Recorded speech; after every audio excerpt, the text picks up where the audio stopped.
भर की हर खबर से आपको करने खबरदार। मैं हूं श्वेता सिंह। खबरों को खबरदार के लेंस से देखने का वक्त हो गया है। आज जिन खबरों पर हम नजर डालने वाले हैं उसमें वर्ष 1904 में अमेरिका में कृषि उपकरण बनाने वाले बेंजामिन होल्ट ने बुलडोजर का आविष्कार किया था। वहां से हम तार को जोड़ेंगे आज तक। समय के साथ इस यंत्र में किसी भी चीज की जड़ को हिला देने वाली शक्ति डाली गई और अब इस सुपरहिट यंत्र को भारत में राजनीतिक बल से जोड़कर देखा जाने लगा है। आज भारत के दिलो दिमाग में बुलडोजर ट्रेंड कर रहा है। दिल्ली के जहांगीरपुरी में 16 अप्रैल को जहां पत्थर चले थे, वहीं पर आज बुलडोजर का भरपूर लाइव एक्शन चल रहा था। वो अवैध निर्माण जिन्हें वर्षों तक चुपचाप होने दिया गया, आज अचानक विधि विधान से उन्हें तोड़ने की कार्रवाई हुई। इस कार्रवाई में सर्वधर्म संभाव था। हिंदू हो या मुसलमान हो, सबके अवैध निर्माण तोड़े गए। वहीं राजनीति के खिलाड़ियों ने इसमें अपने फायदे के तत्व ढूंढ लिए। एक पक्ष ने इसको जहांगीरपुरी दंगे पर सरकार और प्रशासन की तरफ से मान्यता प्राप्त कार्रवाई के रूप में प्रचारित किया। दूसरे पक्ष ने जहांगीरपुरी में दंगे वाली जगह पर ही एक्शन होने का सिर्फ एक संयोग बताया। यानी इस कार्रवाई को देखने के अलग अलग नजरिए, अलग अलग चश्मे रहे।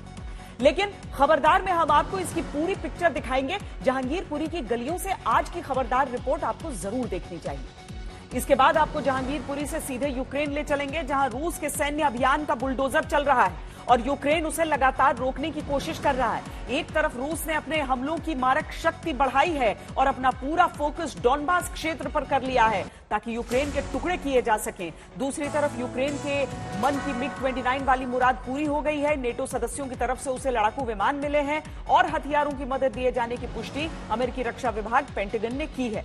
अब देखना यह है कि नेटो के इस तरह सीधे सीधे यूक्रेन की मदद करने पर पुतिन किस तरह से रिएक्ट करेंगे।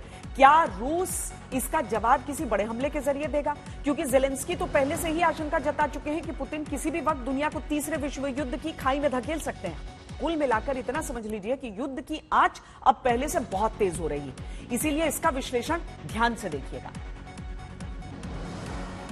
दंगे किसी के सगे नहीं होते और दंगों से किसी का भला नहीं होता, लेकिन जहांगीरपुरी के दंगों ने एमसीडी की आंखें खोल दी, जिसका फायदा यह हुआ कि जहांगीरपुरी में 20-20 साल से जारी अवैध निर्माण पर एमसीडी की नजर पड़ गई।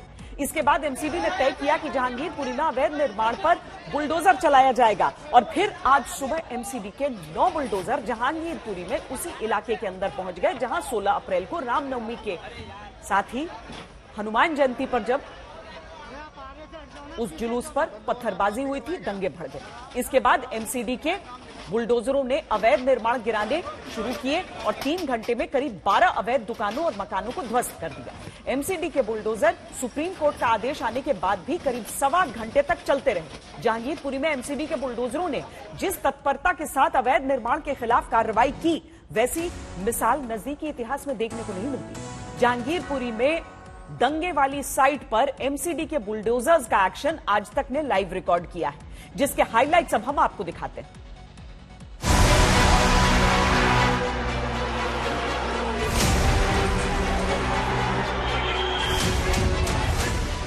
जहांगीरपुरी की जिन सड़कों पर हनुमान जयंती के दिन पत्थर चले थे, आज उन सड़कों पर एमसीडी के बुलडोजर चले।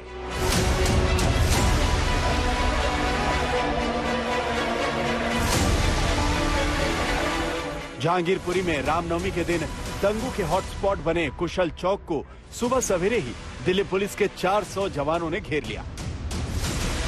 कुशल चौक के आसपास बात ना करें। Joint CP law and order Dipendra Pathak ji हमारे साथ मौजूद हैं। सर, किस तरह की कार्रवाई की तैयारी है आज? आपने पूरे इलाके को देखा है, अब कितनी देर में हम समझे कार्रवाई होगी? प्लान ऑफ एक्शन क्या है? देखिए, पुलिस का बड़ा फोकस्ड रोल है लॉ एंड ऑर्डर मेंटेन करने का जी। और हम लोग असिस्ट कर रहे हैं जो भी एजेंसीज हैं, जैसे इस केस में एमसीडी का जो भी इंक्रोचमेंट रिमूवल प्रोग्राम होगा उसको हम law and order point of view से असिस्ट करेंगे। और फिर दंगा प्रभावित इलाके में एमसीडी का एक्शन शुरू हुआ, जिसमें एमसीडी के 9 बुलडोजरों ने मोर्चा संभाला। एक क्रेन उस तरफ बीच चौराहे पर हम खड़े हैं, सामने वो मस्जिद, सामने कुशल सिनेमा जहां पर ये घटना घटी थी, और उसके बाद एक जो पहला जो बुलडोजर जाता है वो सीधा उसी सड़क पर जाता है। टेम्पररी स्ट्रक्चर्स को ढा दिया गया है। एक दुकान थी मोबाइल की, हमने उस शख्स से बीते दिन जब आई थी तो अकबर से बात की थी, उसने बताया था मेरा मोबाइल का नीचे दुकान है, उसकी दुकान ढा दी गई है। इल्लीगल कंस्ट्रक्शन जितना भी है उसे ढा दिया गया है। और ये देखिए, सब रेड़ी पटरी और ऐसी चीजों को एमसीडी अपनी गाड़ी में अब रख रही है। इन चीजों को हटाया जा रहा है पुलिस बल की भारी तैनाती है और इन सब के बीच ये दूसरा क्रेन, ये दूसरा बुलडोजर बीच चौराहे तैयार है।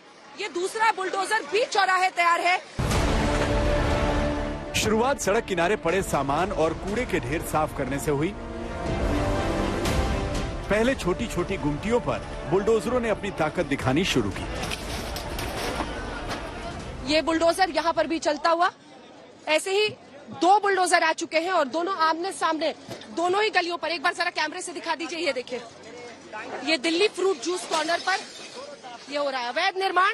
नीचे में जूस कॉर्नर की दुकान और उसके बाद ऊपर में घर भी है, छोटे से रखने की भी। जिस तरह का अवैध अतिक्रमण यहाँ पर सड़कों पर हुआ था, उन सब पर कार्रवाई हो रही है। और उसी में आप देखिए, जब ये आगे का हिस्सा गिरा है तो पता चल रहा है ऊपर में पूरा घर है, पंखा लगा हुआ है, घर है और उसे भी अब गिराया जा रहा है। कंक्रीट स्ट्रक्चर आप कह सकते हैं, ईंटों की ये दुकान है और कंक्रीट स्ट्रक्चर पर पहली बार आप इस तरह से चलते हुए देख रहे हैं बुलडोजर को। ये बुलडोजर की पहली तस्वीरें आप देख रहे हैं कंक्रीट स्ट्रक्चर पर चलते हुए। ये देखिए, ये आप पहली बार देख रहे हैं। ये जूस कॉर्नर है और कंक्रीट स्ट्रक्चर पर पहली बार आप बुलडोजर लाइव चलते हुए देख रहे हैं। सड़क किनारे छोटे छोटे इंक्रोचमेंट पर जोर आजमाइश के बाद 15 मिनट में ही एमसीडी के बुलडोजर फुल फॉर्म में आ चुके थे। सुबह करीब 10:30 बजे असली एक्शन शुरू हुआ, जब अवैध कब्जे हटाने के कार्य ने रफ्तार पकड़ी। घरों और दुकानों पर एमसीडी के बुलडोजर हथौड़े बनकर टूट पड़े।